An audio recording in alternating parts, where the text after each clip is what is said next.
El 30 de agosto de 1905, 3 globos suben desde un campo de Burgos hasta el cielo con la intención de ver un eclipse por primera vez desde el aire. Y lo que vieron arriba tardó más de 80 años en demostrarse. Por si no te habías enterado, que digo yo que sí porque le ha faltado anunciarlo en los botes de champú, ayer hubo un eclipse total de sol en España. Concretamente, la franja de totalidad fue en el norte, así que yo que soy del sur no lo vi completamente, pero aún así fue una barbaridad. Concretamente, donde yo vivo hubo un 95,8% de ocultación. No sé muy claro si esa palabra existe, creo que sí. ¿Y cuándo fue el último eclipse solar en España? Pues depende a quién le pregunte, porque algunos te van a decir que hace 121 años, es decir, en 1905, y otros cuentan a partir de 1912, es decir, 114 años. Pero eso lo vamos a ver más adelante, porque para empezar vamos a centrarnos en el de 1905, que fue muy interesante.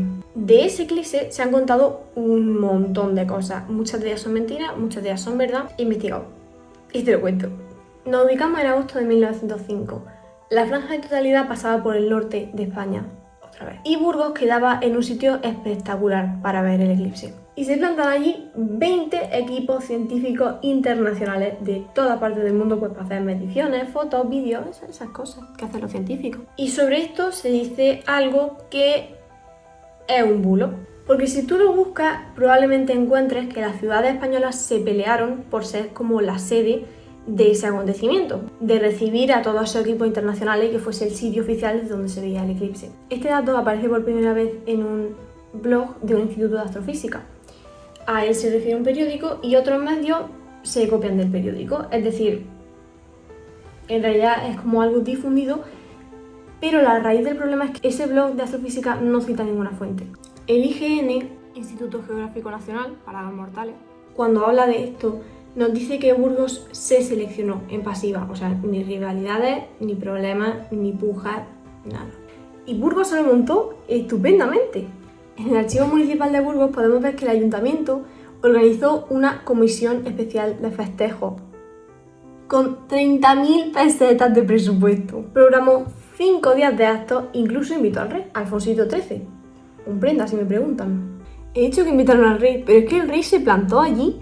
Fue Alfonso XIII con su coche conduciendo hasta Burgos y se plantó en Burgos con su coche. Es maravilloso, este concepto es maravilloso. ¿Y recordáis los globos de los que hemos hablado al principio? El capitán Emilio Herrera Linares y un grupo de aeronautas se subieron a 3 globos aerostáticos para ver el eclipse desde el cielo. Estos globos se llamaban Júpiter, Urano y Marte, como los planetas o como los dioses romanos, depende de qué quinta sea. Despegaron a las 12:15 del campo de la Lilaira, porque la totalidad del eclipse iba a ser a las 1:08. Y iba a durar 3 minutos 42 segundos. Es decir, tenían menos de una hora para colocarse en el sitio perfecto. Que esto en globo aerostático, bueno, es un poco difícil de calcular. Y aún así lo consiguieron. Fueron las primeras personas en observar un eclipse desde el aire. Y ahora vamos a desmentir uno de los bulos más difundidos sobre este hecho. Dicen que el globo Júpiter llegó a ascender a 10.800 metros de altura, que es una barbaridad. Pero la explicación es muy bonita. La verdad es que yo no tenía ni idea, pero hay un récord mundial de a ver cuánto de alto puedes subir con un globo. Y el récord en ese momento estaba fijado en 10.800 metros, que es lo que se decía que había subido este globo. Pero no lo consiguieron aquí. Lo consiguió un aeronauta llamado Berndson,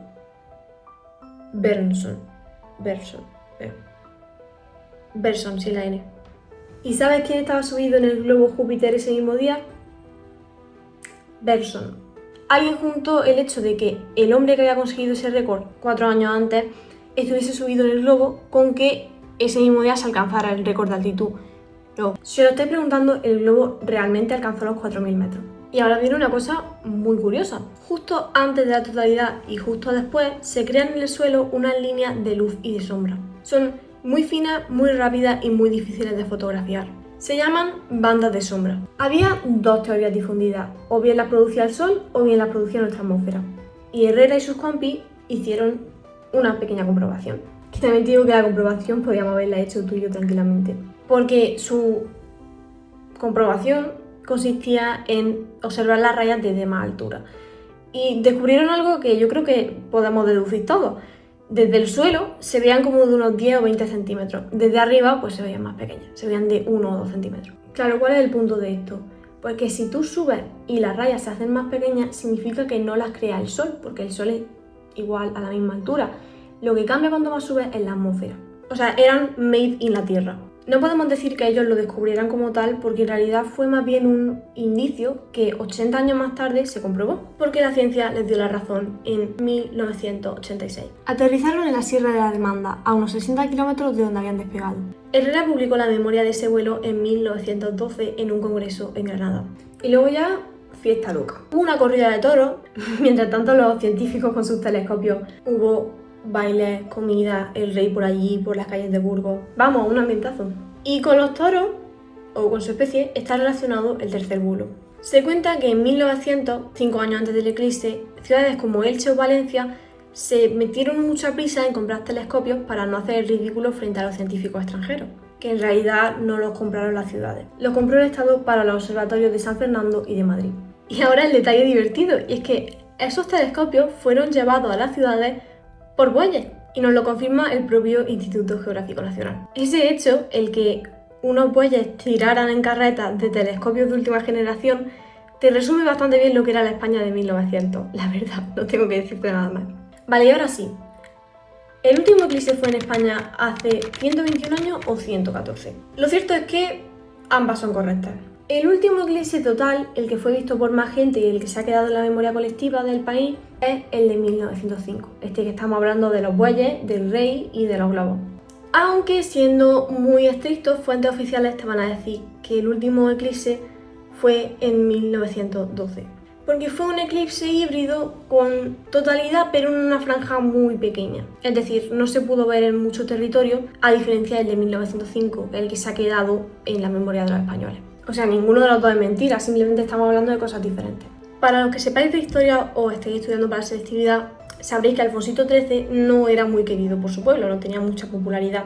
Y hay quien dice que el hecho de que se presentase en el eclipse fue una forma de acercarse a la población, de intentar ganarse su simpatía, cosa que ya sabemos que no acabó muy bien. La España de 1900 es una España muy convulsa, porque tenemos el fracaso del regeneracionismo, la restauración en crisis, el sistema bipartidista y el turnismo, y esas ganas de modernizar España. Así que en realidad esta anécdota del eclipse es bastante útil para entender el contexto histórico en el que se enmarca. Porque que el Ayuntamiento de Burgos se gastase tanto dinero en unos festejos, que fuese todo tan ostentoso y que intentasen aparentar modernidad cuando los telescopios venían tirados en carretas de bueyes, pues resume bastante bien la situación. Te voy a regalar un dato extra. No hace falta que esperemos 121 años, o 114, para ver el próximo eclipse solar, porque este será visible en España el 2 de agosto de 2027, es decir, en menos de un año. Y por fin los astros se han puesto de nuestra parte porque la franja de totalidad pasa por el sur, pasa por Gibraltar, Ceuta y Melilla. Si ayer te quedaste con las ganas y no pudiste verlo por lo que sea, ya tienes fecha y lugar para el siguiente. Esta historia es bastante interesante, a mí me ha gustado mucho contártela, como siempre, así que nos vemos en el próximo.